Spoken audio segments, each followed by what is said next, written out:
Everyone, कैसे हो आप सब। आई होप आप सब बहुत अच्छे होंगे। वेलकम टू आपके अपने चैनल केसीएल अकेडमी में, जहां आपके कॉमर्स से रिलेटेड सारे कॉन्सेप्ट्स को वन बाय वन डिटेलिंग में कराया जाएगा विद ट्रिक्स के साथ और इजी वे में, जिसमें आपका इंक्लूड होगा 11th class, 12th class, BCom, MCom and competitive exams.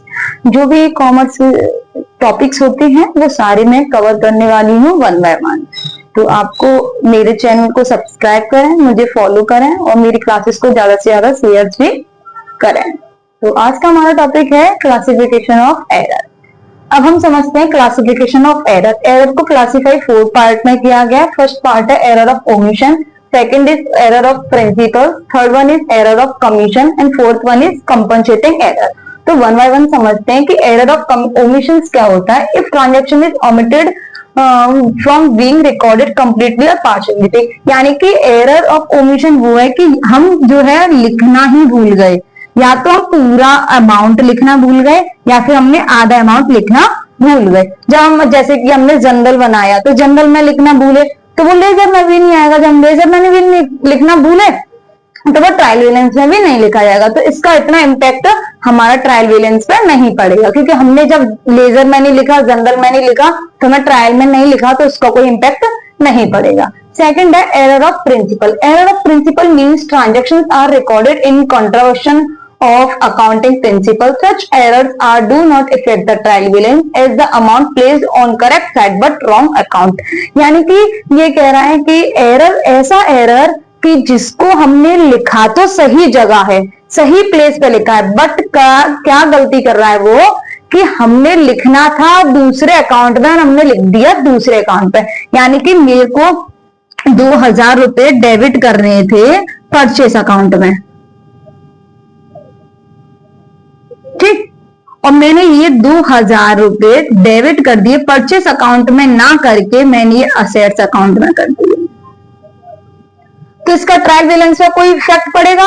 नहीं पड़ेगा, क्योंकि जो डेबिट करना तो डेबिट ही था, वो परचेस अकाउंट में लिखने की जगह असेट्स अकाउंट में लिख गया और था डेबिट में ही था और मैंने डेबिट में ही लिखा, तो इसका इतना इम्पैक्ट ट्रायल बैलेंस में नहीं पड़ा। लेकिन ये क्या हो गया, एरर ऑफ प्रिंसिपल, कि हमें एक सही अकाउंट में लिखना था, हम लेकिन सही अकाउंट में ना लिख के दूसरे अकाउंट में लिख दिया, लेकिन अमाउंट हमने सही लिखा। यहाँ लिखा हुआ है कि अमाउंट तो करेक्ट प्लेस है, लेकिन क्या किया, साइड रॉन्ग लिख दिया हमने, अकाउंट में रॉन्ग कर दिया। साइड सेम थी कि डेबिट था तो डेबिट ही किया, लेकिन क्या कर दिया, रॉन्ग अकाउंट में डाल दिया। Third one is error of commission. Error of commission are those error which arise due to wrong recording.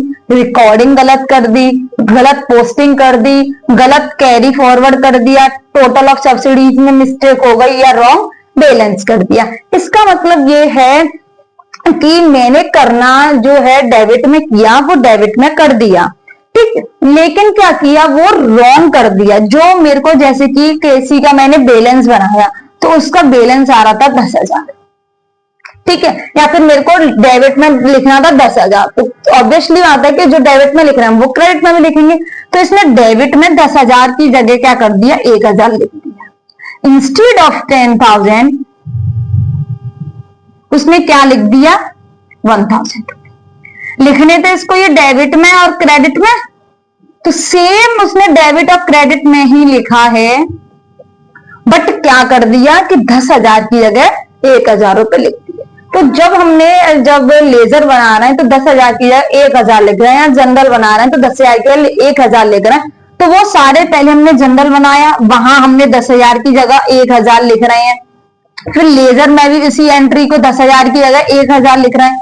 तो सेम ट्रायल में भी जब हम बनाएंगे तो 10,000 की जगह 1,000 लिखा जाएगा, ठीक। तो हमारा इस पे इतना इम्पैक्ट नहीं पड़ा ट्रायल पर, क्योंकि हमने जनरल से अगर हम ट्रायल को चेक करने बैठेंगे तो देखेंगे कि हाँ, हमने लेजर में भी 1,000 लिखा था, जनरल में भी 1,000 लिखा है, तो ये एरर का भी ट्रायल बैलेंस का इम्पैक्ट नहीं पड़ेगा। लेकिन ये एरर है बहुत बड़ा कि अगर किसी ने आपको 1,000 रुपए दिए हैं और आप उसके 10,000 दिए हैं और आप उसके 1,000 लिख रहे हो, तो एरर तो है, लेकिन उस एरर का इम्पैक्ट जो है जब हम ट्रायल बैलेंस बनाएंगे तो नहीं पड़ेगा।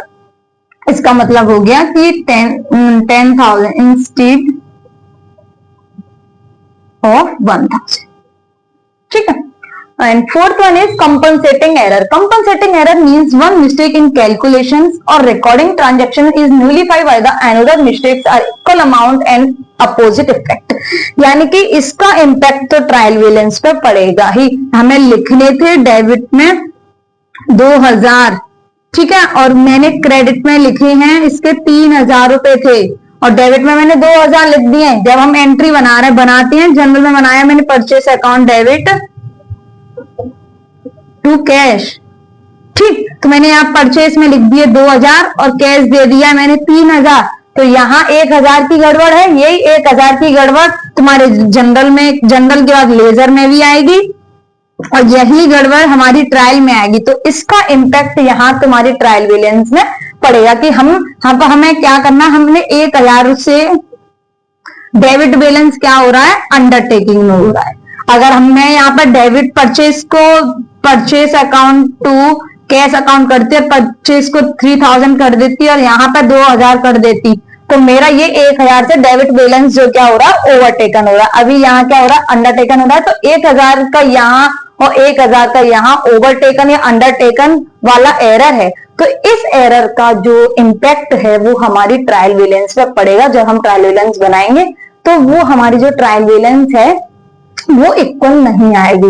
मैंने बताया था आपको लास्ट क्लास में कि ट्रायल बैलेंस का हमेशा जो टोटल होता है वो इक्वल आता है। अगर इक्वल नहीं आ रहा तो वो ये एरर हो सकते हैं कि इसकी वजह से वो नहीं आ रहा। जैसे अभी मैंने यहाँ पर डेबिट लिखा 2000, क्रेडिट में कर दिया 3000, तो वहां हम डेबिट और क्रेडिट करेंगे तो जब हम इसका टोटल करने बैठेंगे तो वहां गड़बड़ आएगी। तो इसीलिए हमारा ट्रायल बैलेंस भी दोनों साइड जो है इक्वल नहीं आएंगे। तो ये सम एरर्स हैं। अब हम इसको देखते हैं कि इसको रेक्टिफाई कैसे करते हैं, इनमें सुधार कैसे करते हैं कि हमारा एरर आ गया तो हम इसको सही कैसे करें। अब हम आते हैं कि इफेक्ट क्या है एरर का और उसका रेक्टिफिकेशन किस तरीके से करते हैं। तो फर्स्ट है, जब हमारा डेबिट अमाउंट एक्सेस हो जाए तो उसी के डिफरेंस को हम क्रेडिट कर देंगे। सेकंड है, जो हमारा क्रेडिट अमाउंट का इफेक्ट पड़ रहा है कि क्रेडिट अमाउंट हमारा एक्सेस हो रहा है तो उसको डेबिट कर देंगे। जब आती है लेस की बारी आए तो डेबिट वाला डेबिट में होगा, क्रेडिट वाला क्रेडिट में होगा, लेकिन उसका सिर्फ डिफरेंस आएगा। अब हम डेबिट को ओमिट कर दिया है तो डेबिट में ओमिट किया तो डेबिट में लिखेंगे उसको, क्रेडिट में भूल गए हैं लिखना तो हम उसको क्रेडिट में लिख देंगे। यह डेबिट आइटम रॉन्गली क्रेडिटेड हो गए। हमें करना था, डेबिट करना था 2000 रुपए का, लेकिन हमने अमाउंट को डेबिट ना करके उसके अकाउंट में क्रेडिट कर दिया। जब लेजर बनाया तो क्रेडिट कर दिया डेबिट की जगह पे। तो इसका अमाउंट को क्या करेंगे, जो हमने गलती से क्रेडिट कर दिया उसका डबल करेंगे डेबिट में, यानी कि यहाँ पे अब डेबिट में हो जाएगा 4000 रुपीज, उसका अमाउंट डबल हो जाएगा। सेम इसी तरीके से ये बोल रहा है credit items wrongly debited in the account, यानी कि क्रेडिट आइटम्स रॉन्गली अकाउंट में डेबिट हो गया है। जैसे कि परचेस अकाउंट, जैसे कि हमारा है बिल्स पेबल वाला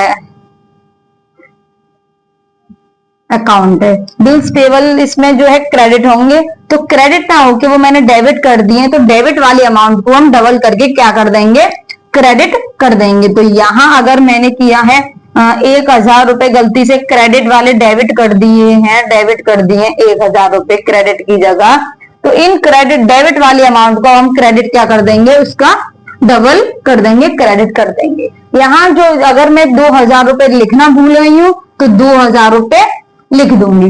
यहाँ मैं क्रेडिट करना भूल गई हूँ 3000 रुपए, तो यहाँ मैं क्रेडिट कर दूंगी 3000 रुपए। यहाँ लेस हो गया क्रेडिट अमाउंट, अगर 1000 से कम कर दिया तो यहाँ 1000 उसका जो भी डिफरेंस आया है, जैसे मैंने यहाँ लिखा 2000 रुपए और यहाँ लिखा है 1500 रुपए क्रेडिट हो गया, तो लेस कितना अमाउंट क्रेडिट हुआ है, 500। इन दोनों का डिफरेंस क्या है, 500 रुपए आए, तो इस 500 रुपए को मैं क्या करूंगी, क्रेडिट साइड कर दूंगी। इसी तरीके से डेबिट वाला है कि अगर मैंने ये 1500 ऊपर है, 2000 मैंने क्रेडिट किए, तो इन दोनों का डिफरेंस क्या है, 500 आया, तो इस 500 को मैं डेबिट कर दूंगी। लेकिन यहाँ उल्टा है कि अगर डेबिट में एक्सेस अमाउंट आ रहा है,